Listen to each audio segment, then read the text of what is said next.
Hello and welcome to Gate excellence.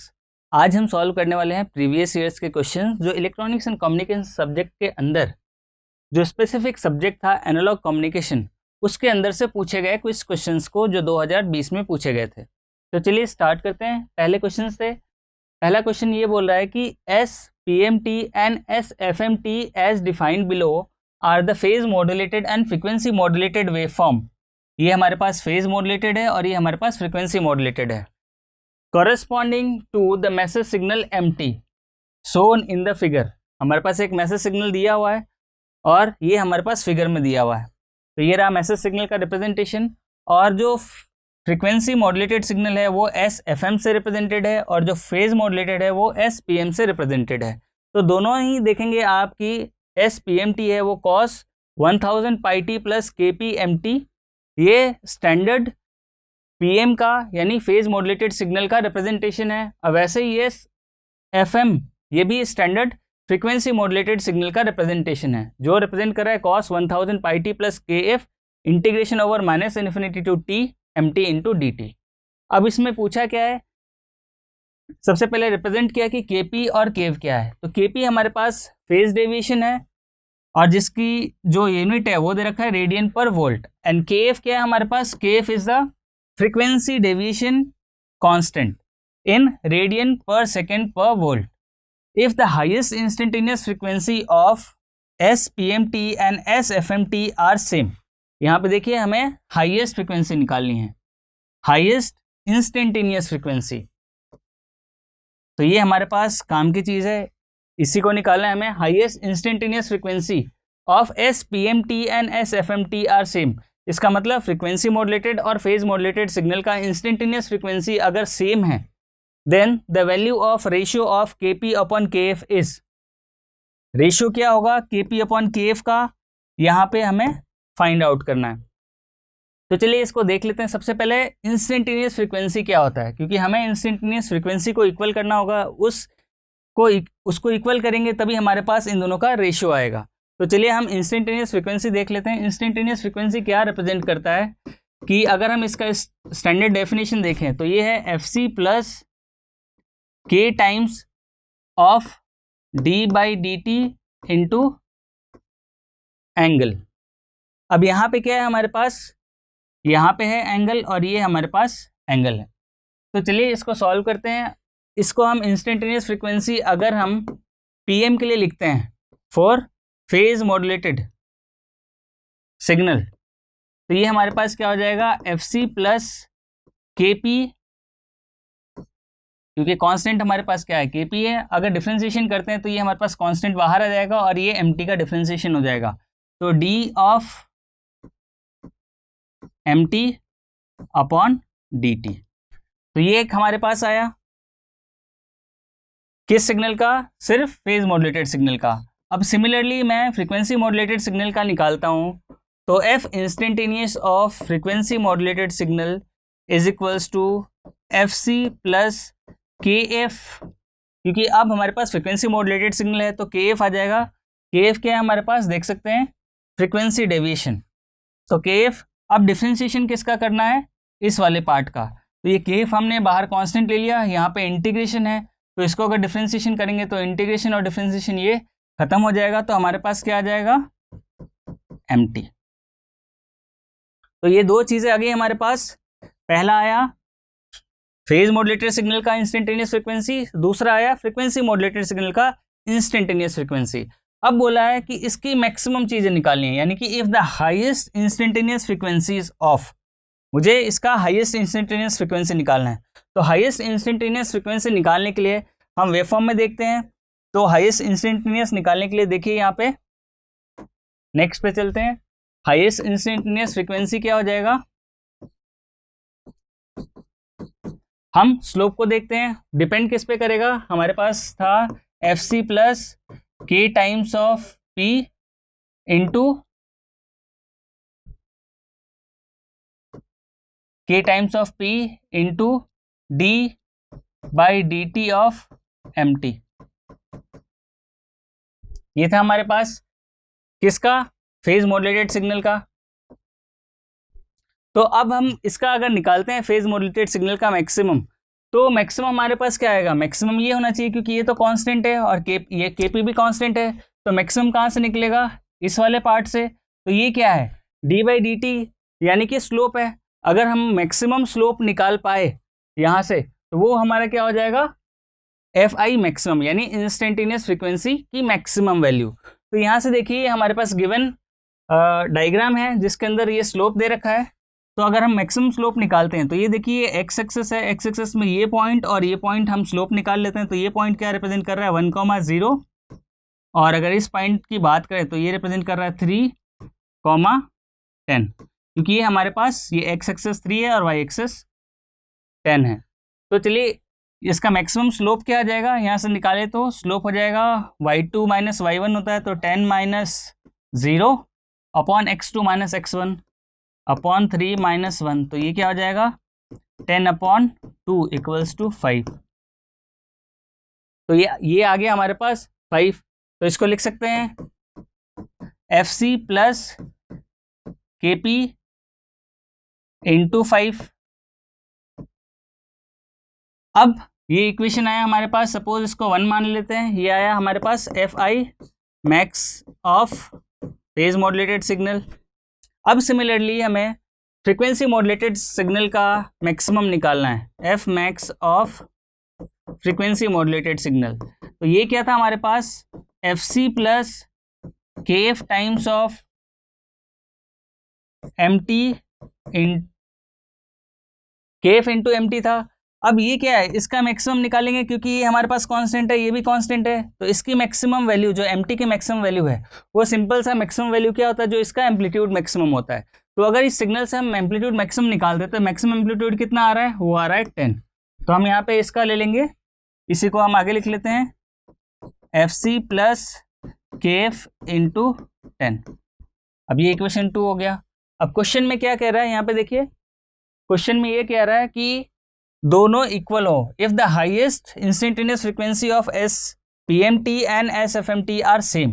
तो हम इन दोनों को सेम करेंगे, किसको सेम करेंगे, इक्वेशन 1 और इक्वेशन 2 को। तो दोनों सेम है यानी कि दोनों को इक्वेट कर देते हैं। तो दोनों को इक्वेट करेंगे तो हमारे पास इसका सॉल्यूशन आ जाएगा। तो देखिए इक्वेट करने के लिए मैं एफ सी प्लस इस इक्वेशन को लिख रहा हूँ के पी इंटू 5 इक्वल्स टू इस वाले सेकेंड इक्वेशन को F C plus K F into 10। तो ये एफ सी और एफ सी कैंसिल हो गया, तो अपन निकाल सकते हैं रेशियो। यहाँ से देखिए इसको यहाँ लेके आ गए, तो के पी अपॉन के एफ इक्वल्स टू 10 अपॉन ये नीचे आ जाएगा 5, तो ये आ गया 2। तो इसका फाइनल आंसर जो रेशियो आएगा के पी अपॉन के एफ वो होगा हमारा 2। तो यहाँ पे जो क्वेश्चन पूछा था इसका फिलअप में हो जाएगा आंसर 2। तो ये बहुत बेसिक क्वेश्चन था, जो डायरेक्ट क्वेश्चन था, ये आपका फेज मॉड्यूलेटेड सिग्नल और फ्रीक्वेंसी मॉड्यूलेटेड सिग्नल पे बेस था। तो यहाँ पे जस्ट इंस्टेंटेनियस फ्रीक्वेंसी की डेफिनेशन को कंसेप्ट यूज में लिया हुआ था कि इंस्टेंटेनियस फ्रीक्वेंसी चेंज कैसे होती है। तो अगर हमारा इंस्टेंटेनियस फ्रीक्वेंसी मैसेज सिग्नल के फेज पे चेंज होता है तो इंस्टेंटेनियस फ्रीक्वेंसी भी चेंज होगी फेज के अकॉर्डिंग। अगर हमारे पास फ्रीक्वेंसी मॉड्यूलेटेड सिग्नल है तो इंस्टेंटेनियस हमारा फ्रीक्वेंसी चेंज पे इंस्टेंटेनियस फ्रीक्वेंसी चेंज होगी। तो इस हिसाब से दोनों कंसेप्ट और दोनों फॉर्मूले लगा के यहाँ पे बोला था इक्वल, तो हमने इसको इक्वेट कर दिया। इक्वेट करने के बाद हमारे पास रेशियो आ गया, वो रेशियो था हमारे पास के पी अपॉन के एफ इक्वल्स टू 2। तो आंसर इसका 2 है। तो चलिए अब नेक्स्ट क्वेश्चन देखते हैं। नेक्स्ट क्वेश्चन क्या है कि for the modulated signal X T equals to M T cos 2 pi F C T. यहाँ पे दे रखा है X T equals to M T cos 2 pi F C T. The message signal M T, ये message signal का representation है 4 cos 1000 pi T and the carrier frequency is F C 1 megahertz. Carrier frequency दे रखा है 1 megahertz. The signal X T is pass through demodulator. ये signal X T है जो demodulator से पास किया हुआ है, फिगर में दिखाया हुआ है। ये फिगर है हमारे पास इसका। The output Y T of the demodulator is, हमें वाई टी निकालना है कि output of demodulator Y T क्या आएगा। तो हमारे पास एक एक्स टी दे रखा है और हमारे पास ये कैरियर सिग्नल दे रखा है।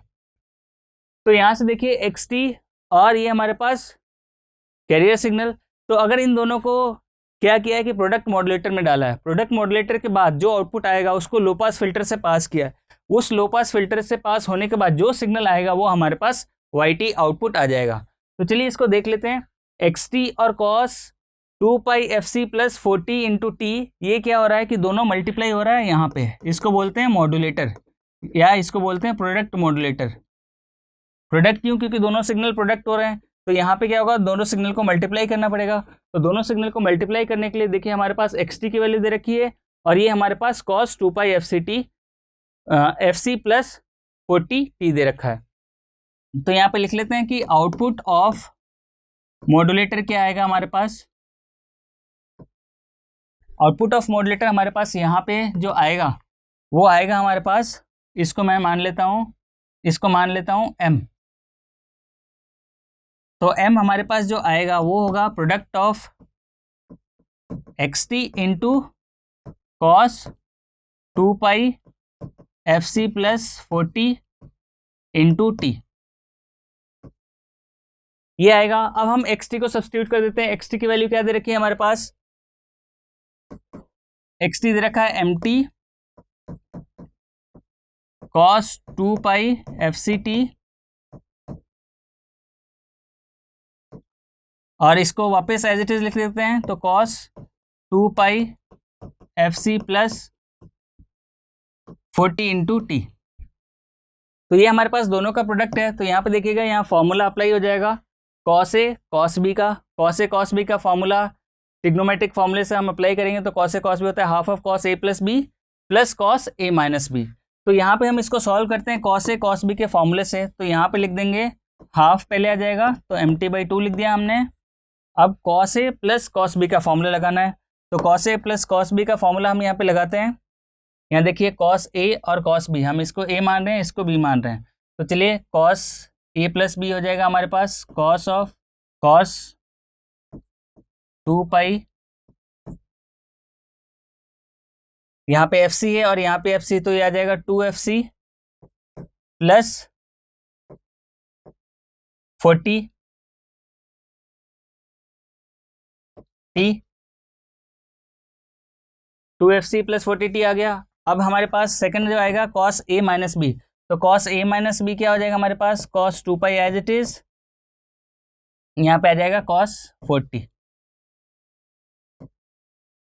ये देखिए यहाँ पे 2πfct, तो 2π कौन सा ले लिया, FC और FC प्लस 40, तो ये अगर 2FC प्लस 40 और जब सब्सट्रैक्ट करेंगे तो FC प्लस 40 माइनस FC, तो ये आ जाएगा 40। तो ये हमारे पास एक इक्वेशन आ गई। अब इसी को हम आगे सॉल्व करना है। ये तो हमारे पास अभी क्या आया है कि सिर्फ M यानी प्रोडक्ट ऑफ मॉड्यूलेटर आया है, लेकिन इसके अंदर ध्यान दीजिए कि मैसेज सिग्नल का भी रिप्रेजेंटेशन दिया हुआ है हमारे पास। तो मैसेज सिग्नल क्या दिया हुआ है, MT equals to 4 cos 1000πt। तो इसको अब हमें वापस इसके साथ मल्टीप्लाई करना पड़ेगा और फिर इसको आउटपुट में एग्जैक्ट क्या आ रहा है वो यहाँ पे लेना पड़ेगा। तो अभी M का कंप्लीट आंसर नहीं आया है, तो M की जगह हम क्या करेंगे, वो चीज़ें सब्स्टिट्यूट करेंगे। तो M की जगह सब्स्टिट्यूट करेंगे तो यहाँ पे देखिए क्या आ जाएगा हमारे पास, MT की जगह हम रख रहे हैं 4 cos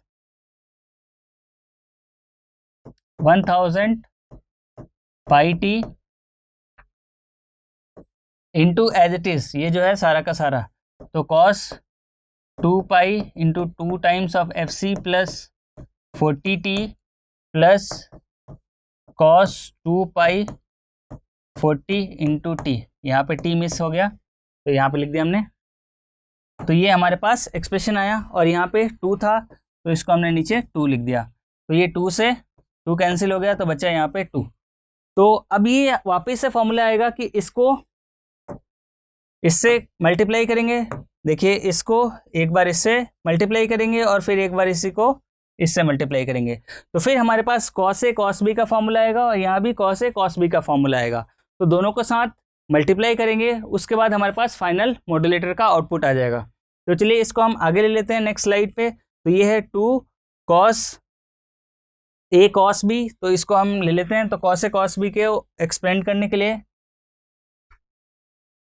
लेते हैं 2 cos 1000πt को हम लिख देते हैं 2π इंटू 500t, इसको हम ऐसे भी लिख सकते हैं, यहाँ पे देखिए जस्ट क्या रिप्रेजेंट किया है, कॉस 1000 पाई टी को हम लिख सकते हैं 2 पाई इंटू 500 टी। तो वही जस्ट शॉर्ट में लिखा है हमने ताकि आगे जो कैलकुलेशन हो जाए वो सिंपल हो जाए। और इंटू कॉस 2 पाई 2fc प्लस 40 लिखना है, into cos 2 pi into 2fc plus 40 T plus cos 2 pi into 40 और टी। तो ये एक्सप्रेशन है फाइनली जो हमारे पास आया है। अब इन दोनों को मल्टीप्लाई करना है, इसको इसके साथ और इसको इसके साथ। तो चलिए इसको मल्टीप्लाई करते हैं और फाइनल देखते हैं कि हमारे पास आउटपुट क्या आ रहा है। तो ये हमारे पास इसको मल्टीप्लाई करते हैं तो देखिए 2 तो डिवाइड हो जाएगा 2 से, क्यों? क्योंकि कॉस ए कॉस बी का फॉर्मूला आता है वो half of cos A plus B plus cos A minus B आता है। तो 2/2 ये हमारे पास कैंसिल हो गया और हम यहाँ पे कॉस ए कॉस बी का फॉर्मूला लगा रहे हैं। तो कॉस ए कॉस बी की जगह हमारे पास कॉस 2 पाई ए प्लस बी आएगा। तो ए प्लस बी क्या है हमारे पास, यहाँ पे देखिए 500 और 2fc प्लस 40। तो ये आ जाएगा हमारे पास 2fc प्लस 500 प्लस 40, तो ये आ जाएगा 540 पहला टर्म। अब plus cos A minus B करना है, तो इसको हम अज्यूम कर लेते हैं ए और इसको अज्यूम कर लेते हैं बी। तो ये हमारे पास ए है और ये हमारे पास बी है। तो कॉस ए माइनस बी करने के लिए हम क्या करेंगे, वापस कॉस 2 पाई ए माइनस बी, तो 2fc प्लस 40 माइनस 500, तो ये आ जाएगा 2 times of fc minus 40 minus 500 करेंगे तो ये आ जाएगा हमारे पास 460 इंटू टी। तो ये हमारे पास फर्स्ट पार्ट आया है अभी। तो हम इसको ब्रैकेट दूसरे कलर से चेंज कर देते हैं ताकि पता चले। तो ये हमारे पास पहला पार्ट आया अभी, या इसको मिटा के वापस से लिख देते हैं और यहाँ पे टी है। तो ये हमारे पास फर्स्ट पार्ट आया। अब प्लस लगाते हैं, प्लस अब ये इसके साथ वापस मल्टीप्लाई होगा, तो इसके साथ वापस मल्टीप्लाई करने के लिए वापस वही फॉर्मूला। तो ये आ जाएगा कॉस 2 पाई।